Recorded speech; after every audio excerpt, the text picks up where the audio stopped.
What's up, everyone? Hope everybody out there is off to a great week. Now, for anybody who's a race fan or anybody who's followed media over the last year, you're familiar with the tragic incident that took place on December 18th of 2025. And this was, of course, a very untimely and unfortunate plane accident that took the life of Greg Biffle and his family, as well as the pilots and friends of the Biffle family. And if that wasn't bad enough, in the weeks following, on January 7th of 2026, a lowlife burglarized and broke into the home of the Biffle family, the estate that they had left behind. Now, on January 8th, police investigators from the Iredell County Sheriff's Department showed up to start an investigation into this crime that had taken place. And thankfully, an arrest has finally been made. Now, when the police showed up at this property, and let me say this, we're going to get into a lot of important points of the investigation and things that tie in this suspect who has been arrested. But to go back to January 8th, security camera footage was obtained at that time that showed an individual walking through the house, a person who had their face covered with a mask, wearing a hoodie, and at the time, somebody that they thought was very familiar with the area. And at this time, this person was able to walk away with over $30,000 in cash, as well as firearms and race and memorabilia, and things that were personal to Greg Biffle and his family. Now, a lot of people suspected it was somebody close to Biffle at this time. A lot of people were thinking this was somebody, could be with the family, but somebody associated with the family, especially because of how they knew where different security aspects were to the home. And this is important because we're going to get to this here in a second. So police started working on leads. And in April of 2026, they issued search warrants that it was later revealed were linked to a female suspect, somebody that they thought they could link to the burglary of the home of Greg Biffle and family. And at this time, there was search warrants that were issued for a private residence in Denver, North Carolina, as well as a commercial garage in Mooresville, North Carolina, which coincidentally, both of these places had a common link with them as well. At this time, there was a lot of electronic devices and things that were taken from the properties, but at this time, there was none of the evidence, nothing that was stolen from the Biffle homes that were found. But they continued to work these leads, and I should point out that these are two separate active cases that are going on that could be combined, but right now they're kind of being worked as two separate different cases right here. Now, over the months, the detectives, they performed all kinds of interviews with people of interest, people that they considered suspects, as well as people who were just familiar with the family and everything else who could provide valuable evidence to things. And it wasn't only just the search warrants that took place at these properties in Mooresville and Denver. There was over 24 search warrants that were issued across various areas. And also through this right here, they were also analyzing cell phone records, any digital trails that they could bring back to the locations to kind of link somebody to it. And thankfully, on July 29th, the Cobb County, Georgia detectives contacted Iredell County Sheriff's Department to tell them, hey, I think we got somebody that you might be interested in right here. And this is a guy that they had arrested down there on a breaking and entering charge, burglary case there that was also related to a homicide. Now, during their investigation down there in Georgia, they were able to obtain and seize items that they strongly believed were stolen from the Biffle home. And thankfully, yesterday it was announced that Terrell Williams of Stone Mountain, Georgia, had been arrested for the crimes of the burglary here, at least partially arrested, probably more to come, but this is where it started.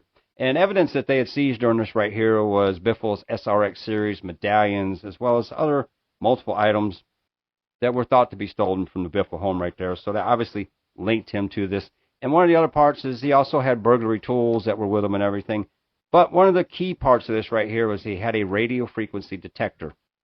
And this is very important to this right here because this is something that is used to locate security cameras, different devices, GPS, anything that monitors something, they were able to use to find where everything was. And this is very important because, again, they were linking this to somebody they figured was close, knew the layout of the home and everything else. But this right here would have shown the person exactly where everything was, so they could try to disable it or avoid it to make some contact where their visuals would be seen. But there was some mistakes that were still done with this right here. And honestly, police say that they think in the footage right there that this person is holding that radio frequency detector at that time. So what happened with all this was that the officials say that through the phone records and everything of Mr. Williams. Here, I'm not even going to call him Mr. Williams. We're just going to say of Williams.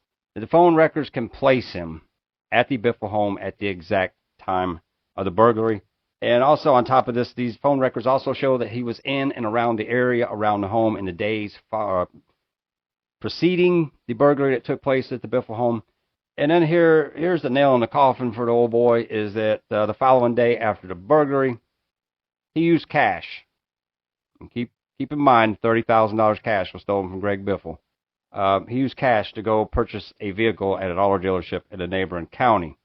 And there's other parts of this right here, because that's part of what linked him to this, because police say he was a very smart career criminal, but he wasn't that damn smart. So he's been charged with 3 counts of second-degree burglary, safe cracking and money laundering, larceny of firearms, possession of burglary tools, and obtaining property by false pretenses. Yeah, because your ass went in there and stole stuff. What a piece of man. Now, outside of this, Williams also used several aliases. This is one of his things that he's performed to be good at a career criminal. And he also had a Charlotte address, which, I don't know. He lives in Stone Mountain, Georgia, but he's got a Charlotte address, which is wild enough because also he has pending cases right now in Mecklenburg County, which is Charlotte, North Carolina, for breaking and entering. It goes back to 2019. So the guy's obviously been in the area doing crimes like this. And one of the things that they're saying about him is that he was able to search social media, news outlets and things like that, and find stuff, tragedies and things where he knew a home would be vacant and target that home. If that's not the biggest piece of shit, I don't know what is. But the detectives also now, they believe that there's going to be other arrests made, possibly in connection with the burglary here, because again, these are kind of 2 separate cases that are going on, one involving fraud, one involving the burglary. So they expect to make a lot of other arrests with things that are pertaining to this. And with the fraud case right now, detectives are working with federal agencies, state agencies, and everything else from California to South Carolina, because the person of interest that they have involved with this, they say, lives out of state.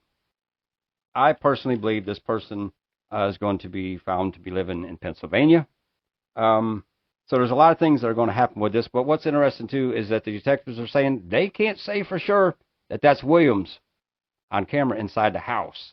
And again, a lot of people go back and look at this footage, and a lot of people thought that's a female right there. Me, myself, from day one, I thought that was a female. But when you look at the other parts of this right here, the person's stature, their gait, their walk, and everything, I could see a male with that part. So it's going to be interesting to see who else is linked to this, because I do feel there's going to be more. And who knows, it could come back that all these crimes are tied together. So a lot to look at with this. But with the fraud case, man, I'm going to tell you, this is where the lowest of low people are. And there's been people that have said names, different things like that. I personally have not done that, because until the evidence is there, I will never do that. But those people with that case right there, following the passing of the Biffle family and everything else, these lowlifes went in there and changed their passwords to multiple accounts, to their banks, to their Venmo, to their PayPal, and basically stole hundreds of thousands of dollars from the Biffle estate. And if that's not one of the lowest of low people to do something like that to a family who's already grieving and going through so much, I don't know what is. I hope they throw the damn book at these people so hard that it knocks them the hell out when it slaps them right in the face. I hope they serve life in prison with no possibility of parole. And I hope there's a race fan in every prison that they're in that beats their ass every frickin' day. Because I cannot stand criminals to start with, especially thieves. And man, I want to commend the police work that's taken place, how they work together. This whole situation, because you're searching for a person that you can't identify because they got a hoodie, a mask, all these other things, but through the surveillance and different things, you're able to do this. This is very close and personal to me, because if you know the story this year about my son's attempted murder, we went through the same exact thing, because an armed assailant, a man armed with a baseball bat, with a mask, with a hoodie, attacked my son in a public mall from behind and beat him over the head, attempting to end my son's life. This was a situation that went across multiple counties as well, with different departments working together, finally getting him apprehended, where he sits on attempted murder charges right now. So I got to say this to sum this up. Pray for the Biffle family, because I can tell you firsthand, going through all these things, having to relive so much in the trials that are going to come forth from here on out until the final resolution of this are not going to be easy. And there's so many other things that just remind you daily of tragedy when it hits you head on like this. So pray for the family. There's also a lot of lawsuits going on and everything else. I hope everything's able to be resolved. But the honor of the memory of the Biffle family, that's what needs to be there. And God, continue praying for them. And for anybody, for all the people that I communicate with who've asked about my son, he's doing great. Got him a new Harley. He's enjoying life with the family and the kids and everything else. And man, it's just, again, we still got a lot of trial to go through ourselves, but just good to know you're making progress. So it's good to know this Biffle case is making progress too. But anyways, man, I hope everybody out there is having a great week. And as always, we'll see you at the Checker Flag.